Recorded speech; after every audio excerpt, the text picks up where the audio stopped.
इतिहास रचिब इसरो आज लॉन्च हेब यूरोपीय स्पेस एजेन्सी प्रोबा 3 सैटेलाइट। पुणी इतिहास रचिब भारतीय महाकाश गवेषणा संस्था बा इसरो। श्रीहरिकोटा स्थित सतीश धावन महाकाश केन्द्र आज लॉन्च हेब यूरोपीय स्पेस एजेन्सी प्रोबा 3 सैटेलाइट।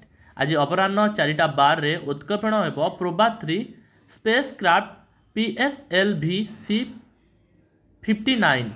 प्रथमे NSIL द्वारा आरंभ होइतिबा एही पदक्षेप को परवर्ती पर्याय रे सहायता करितला ISRO. Proba 3 satellite elliptical orbiter रे प्रदक्षिण करिबो। भारतर PSLV द्वारा प्रेरित हेबाकु थिबा ए सैटेलाइट सूर्यर बाह्य आस्तरण संपर्क रे गवेषणा करिबो। कक्षपथ रे सैटेलाइट को अवस्थापित करिबा परे अलगा होइजिबो PSLV।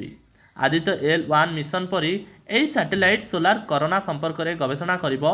प्रोबा मिशन रो उपग्रह प्रेरणा करा जिवो एवं एथिरे रहिबो कोरोना ग्राफ और गोटिए ऑक्यूलेटर।